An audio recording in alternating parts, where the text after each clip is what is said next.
பார்த்தீங்கன்னா இணையத்தில் அதிகமாக பேசினது ஒரு 2 நாள் தாமதமாயிடுச்சு. ஏன்னா ஒரு கலந்து ஆலோசித்து முடிவெடுக்கிறது.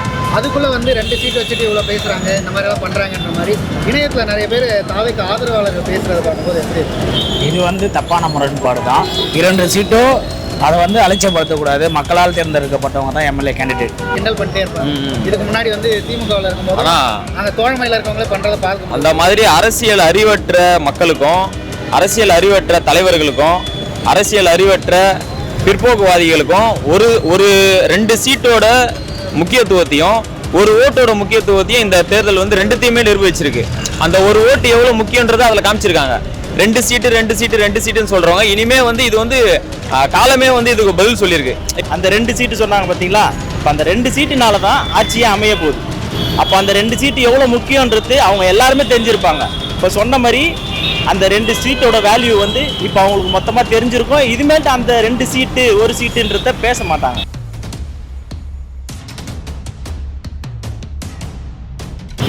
விஜய் அவர்கள் முதல்வர் ஆகிறது வந்து எழுச்சி தமிழ் ஆதரவு பெற்று ஆகிறது வந்து மிக மகிழ்ச்சியா இருக்குண்ணா. இதுவே மற்ற கூட்டணியோட பெற்று ஆதரவு அளித்திருந்த போலனா அது வந்து நம்மளுக்கு மகிழ்ச்சி இருந்திருக்காது. ஓப்பனா சொல்ல போனீங்கன்னா மத சார்பற்ற கூட்டணியோட, அதாவது சாதி ரீதியா இல்லாம மத ரீதியா இல்லாம மத சார்பற்ற கூட்டணியா வெற்றி பெற்றது வந்து ரொம்ப மகிழ்ச்சினா. இது வரைக்கும் திராவிட கட்சிகளோட பயணிச்சிருக்க பிசிகா வந்து பாத்தீங்கன்னா இப்ப இவர் எப்படி ஆட்சி செய்வார்களோ தெரியாது. இது வரைக்கும் அவர் வந்து திரையில தான் பார்த்துருக்கோம். கண்டிப்பா அவர்கிட்ட என்ன எதிர்பார்க்குறீங்க, இல்ல எதை செய்யணும்? என்ன எதிர்பார்க்கறேன்னா, இப்போ கூட்டணியில வந்து காங்கிரஸ் இருக்கு, இப்போ விடுதலை சிறுத்தைகள் இருக்கு, கம்யூனிஸ்ட் இருக்கு.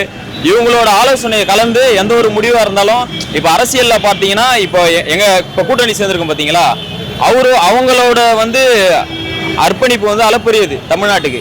அவங்களோட ஆலோசனை செய்து எந்த ஒரு முடிவாக இருந்தாலும் இப்போ விடுதலை சிறுத்தைகள் பார்த்தீங்கன்னா இதை ஒரு சாக்காட்டுன்னு இப்போ ஆட்சியில் பங்கு கேட்டிருக்கலாம். ஆனால் இது சூழ்நிலை இல்லை, எங்களுக்கு உண்டான சூழல் தான் அமைஞ்சிருக்கு.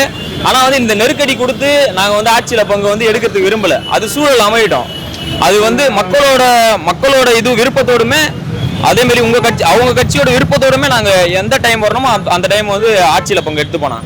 இப்போ அவங்களுக்கு வந்து பார்த்தீங்கன்னா திமுகவுடைய ஆட்சி தான் இப்போ தாவைக்கு அமைக்க போகுது. ஏன்னா கூட்டணியில் இருந்த மொத்த பேரும் எங்கள் கட்சியில் இருந்தவங்க, அவங்களோட தயவுல தான் நடக்குதுங்கிற மாதிரியான ஒரு விமர்சனம் வைக்கிறாங்களா, அதுக்கு என்ன சொல்லுங்க? ஆனால் கூட்டணி கட்சியாக இருந்தாலுமே வந்து கட்சி வரலண்ணா. இப்போ வந்து நாங்கள் அரசியல் அமைப்பு சட்டத்துக்கு உட்பட்டு தான் நம்ம இதை பண்ணுறோம்.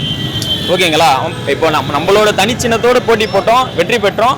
அதேமாரி எந்த ஒரு தமிழ்நாட்டோட நலனை முன் வச்சு தான் நம்ம இந்த கூட்டணி அமைச்சிருக்கோம். எந்த ஒரு சுயநலம் கருதாம, அதாவது எங்க கட்சிக்குன்ற சுயநலம் கருதாம, அப்படி கருதி இருந்தனா நாங்கள் வந்து அமைச்சரவையில சீட்டு கேட்டிருக்கலாம், பங்கு பெற்றிருக்கலாம். மக்களோட நலனுக்காக தான் இந்த கூட்டணி வந்து அமைக்கப்பட்டிருக்கு.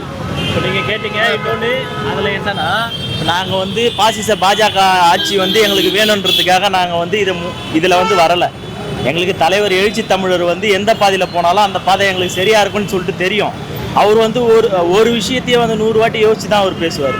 இப்போ இந்த அரசியல் இப்போ இந்த இருக்க இதுவில் எப்படி நம்ம வந்து போனோம், எதுக்கு போனோம், மக்களுடைய நலனுக்காக நம்ம போனோன்றது அவர் முன்னாடி சிந்திச்சு இப்போ வந்து இதில் வந்திருக்காரு.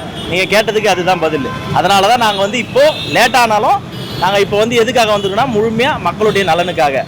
இப்போ உங்கள்கிட்ட ஒன்று இப்போ தொடர்ச்சியாக வந்து பார்த்தீங்கன்னா இணையத்தில் அதிகமாக பேசினது ஒரு 2 நாள் தாமதமாயிடுச்சு. ஏன்னா ஒரு கலந்து ஆலோசித்து முடிவெடுக்கிறது. அதுக்குள்ளே வந்து 2 சீட் வச்சுட்டு இவ்வளோ பேசுகிறாங்க, இந்த மாதிரிலாம் பண்ணுறாங்கன்ற மாதிரி இணையத்தில் நிறைய பேர் தாவைக்கு ஆதரவாளர்கள் பேசுகிறத பார்க்கும்போது எப்படி? இது வந்து தப்பான முரண்பாடு தான். 2 சீட்டோ அதை வந்து அலட்சியப்படுத்தக்கூடாது. மக்களால் தேர்ந்தெடுக்கப்பட்டவங்க தான் எம்எல்ஏ கேண்டிடேட். ஓகேவா? அது வந்து அலட்சியப்படுத்தக்கூடாது. அவங்க வந்து ஆதரவு வந்து அவங்க கட்சி மேல் இடத்துல என்ன ஆலோசனை பண்ணிட்டு முடிவு எடுக்கிறாங்களோ அதுக்கு தாமதம் இருக்க தான் செய்யும். ஏன்னா அது அவங்களுடைய தலைமை, அவங்க என்ன முடிவு எடுக்கிறாங்களோ அதை தான். ஏன் மதசார்பற்ற கூட்டணியிலேருந்து கூட்டணி ஆட்கள் தேவை அப்படிங்கிறத ஒரு முடிவு பண்ணதான் நினைக்கிறீங்க? அங்கே அந்த பக்கம் போயிருந்தால் ரொம்ப இலகுவாக கிடைச்சிருக்கும், ஒன்றும் பெருசு இல்லை. பட் இருந்தாலும் மத சார்பற்ற கூட்டணி தான் இருக்கணுன்றது எல்லாரோடைய கோரிக்கைமாகவும் இருக்குது. ஓகேவா? அதனால் காங்கிரஸ் ஆகட்டும் யாராகட்டும் எல்லாருமே வந்திருக்காங்க கூட்டணிக்கு. இந்த ஆட்சி நல்ல ஆட்சியாக மாற எங்கள் வாழ்த்துக்கள். உங்களுக்கு எவ்வளோ மகிழ்வாக இருக்குங்க? இப்போ கடைசி இப்போ திருமாவளவன் அவர்கள் வந்து அந்த பதிவு பண்ண பிறகு கடைசியாக இப்போ முதல்வர் ஆக போகிறாங்கிற செய்தி உறுதியாகுது. இந்த நிகழ்வு எப்படி இருக்குது? ஒரு 4 நாள் இது வந்து எங்களுக்கு ரொம்ப மகிழ்ச்சியாக தான் இருக்குது. ஏன்னா அண்ணன் எழுச்சி தமிழர் தோல் திருமாவளவன் அவர்கள் நம்மளுக்கு ஆதரவு கொடுத்து வந்து ரொம்ப மிக்க மகிழ்ச்சி தான். நீங்க இந்த நிகழ்வு எப்படி பாருங்க? எப்பவுமே வந்து இந்த 2 சீட்டுங்கிற ஒரு விஷயத்தை வந்து கிண்டல் பண்ணிட்டே இருப்பாங்க. இதுக்கு முன்னாடி வந்து திமுகவில் இருக்கும்போது நாங்கள் தோழமையில் இருக்கவங்களே பண்றதை பார்க்க அந்த மாதிரி அரசியல் அறிவற்ற மக்களுக்கும் அரசியல் அறிவற்ற தலைவர்களுக்கும் அரசியல் அறிவற்ற பிற்போக்குவாதிகளுக்கும் ஒரு 2 சீட்டோட முக்கியத்துவத்தையும் ஒரு ஓட்டோட முக்கியத்துவத்தையும் இந்த தேர்தல் வந்து ரெண்டுத்தையுமே நிரூபிச்சிருக்கு. அந்த ஒரு ஓட்டு எவ்வளவு முக்கியன்றதை அதில் காமிச்சிருக்காங்க. 2 சீட்டுன்னு சொல்றவங்க இனிமே வந்து இது வந்து காலமே வந்து இதுக்கு பதில் சொல்லியிருக்கு. இப்போ நம்ம தனிப்பட்ட முறையில் நம்ம சொல்றது வந்து அவங்க கட்சி 2 சீட்டு வாங்கிட்டாங்க அதனால அவங்க அப்படி சொல்றாங்கன்னு இருக்கலாம். ஆனா வந்து இப்போ தமிழ்நாடு இல்லை உலகமே உற்று நோக்கிட்டு இருக்கு இந்த அரசியல. யாருமே வந்து ஒரு சீட்டோட வேல்யூமே 2 சீட்டோட வேல்யூமே இனிமேட்டு தெரியும்னா இனிமேட்டு அந்த பேச்சு இருக்காது. இதை வந்து கண்டிப்பா நான் சொல்ல முடியும் என்னால. ஏன்னா அதுக்கு இந்த தேர்தலே வந்து சாட்சி இதுக்கு. நீங்க எப்படி பாக்குறீங்க அந்த 2 சீட்டு அப்படிங்கிற ஒரு விஷயத்தை முன்வைக்கிறாங்க? நீங்க 2 சீட்டு சொல்றீங்கல்ல, நம்ம திரும்ப வந்து முன்னாடியே சொல்லியிருக்காரு அரசியலோட மையமே நாங்க தான் சொல்லிட்டு. யார் தேர்தலில் வரணும்னாலும் அதுக்கு முக்கிய பங்கு வந்து எப்பயுமே வந்து விசிகா கொடுத்துருக்கோம். அதே தான் இந்த வாட்டியும் வந்து விசிகாவுடைய ஓட்டு அந்த 2 சீட்டுன்னு சொல்லிட்டு சொன்னாங்க பார்த்தீங்களா, எவ்வளோ முக்கியம்னு சொல்லிட்டு இந்த எலெக்ஷன் ரிசல்ட் அறிவிச்சதுலேருந்து இவ்வளோ நாளாக பார்த்துட்டு இருந்தாங்க. இன்னைக்கு வந்து அது முற்றுப்புள்ளி வைக்கப்பட்டுச்சு. எதனாலனா விசிகாவோட ஓட்டுனால. அந்த 2 சீட்டு சொன்னாங்க பார்த்தீங்களா, இப்போ அந்த 2 சீட்டுனால தான் ஆட்சியே அமைய போகுது. அப்போ அந்த 2 சீட்டு எவ்வளோ முக்கியன்றது அவங்க எல்லாருமே தெரிஞ்சிருப்பாங்க. இப்போ சொன்ன மாதிரி அந்த 2 சீட்டோட வேல்யூ வந்து இப்போ அவங்களுக்கு மொத்தமாக தெரிஞ்சிருக்கும். இதுமேட்டு அந்த 2 சீட்டு 1 சீட்டுன்றத பேச மாட்டாங்க. தொடர்ச்சியாக ஆளுநர் வந்து ப்ரெஷர் கொடுக்குறது ஆரம்பத்துலேருந்து நீங்கள் பார்த்துருக்கீங்க. இப்போ இனி வர காலங்களில் நிச்சயமாக விஜய்க்கு அவர்களுக்கு ஒவ்வொன்றுக்கும் இந்த மாதிரி பிரச்சனை வரும். அப்போ விசிக என்ன மாதிரியான முன்னெடுப்பு? முதல்ல இப்போ நீங்கள் சொல்கிறது முதல்ல இவர் வந்து மெஜாரிட்டி காமிச்சு அவர் அங்கே ஆளுநர் மாளிகைக்கு அழைக்காததுக்கு முதல் குரல் கொடுத்ததே வந்து திருமாவளவன் அவர்கள் தான். ஓகேங்களா? அதே போல் அவங்க வந்து இன்றைக்கும் அதே மாதிரி தான் தள்ளி போட்டிருக்காங்க. இப்போ கேரளா போகிறாருன்னு சொல்லிட்டு இப்போ வந்துட்டு என்னால் பார்க்க முடியல டைம் ஆயிடுச்சுன்னு சொல்லிட்டு இப்போ சொல்லியிருக்காரு லேட்டஸ்ட் நியூஸ் அது. ஓகேங்களா? இப்போ அதே மாதிரி தான் இப்போ அவர் எப்போ வந்து பார்க்குறாரோ அது வரைக்குமோ இப்போ அவங்க வந்து இதே மாதிரி தள்ளி போட்டுட்டு தான் போயிட்டு இருப்பாங்க.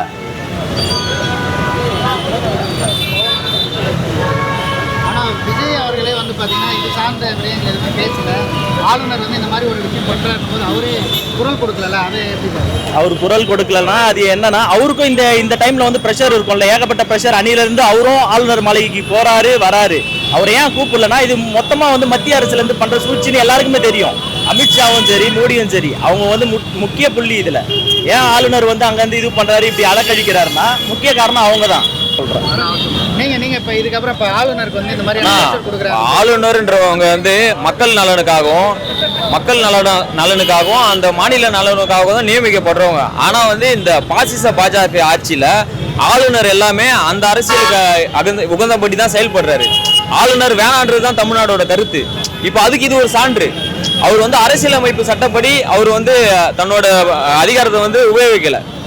பாஜக நலன் சார்ந்து தான் அதை உபயோகிக்கிறாரு. அலக்கழிக்கணும், இந்த கூட்டணி எப்படியாவது கவுக்கணும், ஜனாதிபதி ஆட்சி வர வைக்கணும், இதுதான் அவரோட வந்து எண்ணம்ன்றது மக்களுக்கு தெளிவா தெரியுது. பிஜேபியோ ஆர்எஸ்எஸோ என்ன செய்யணும்னு நினைக்குதோ அது ஆளுநரை வச்சு எல்லா மாநிலத்தையும் செய்யுது. அதுன்றது தெளிவா எல்லாருக்கும் தெரியுது. நான் இனிமேட்டு மறைக்க முடியாது. ஆளுநர் இதுக்கப்புறம் வந்து ஆட்சியில் வரும்போது ஏதாவது பிரச்சனை கொடுக்கும்போது விசிகா கண்டிப்பா துணை நிற்கணும். விசிகா துணை நிற்கும், கம்யூனிஸ்ட் பார்ட்டி துணை நிற்கும், காங்கிரஸ் துணை நிற்கும். எல்லாமே உறுதுணையா நான் மக்களுக்கு வழிநடத்து நல்ல ஆட்சியை கொடுத்து வழிநடத்துறதுக்காக தான் நாங்கள் வந்து இந்த கூட்டணி அமைச்சிருக்கோம். இதுதான் எங்களுடைய பிரதான வந்து கோரிக்கை. இதுதான் மக்களுக்கு.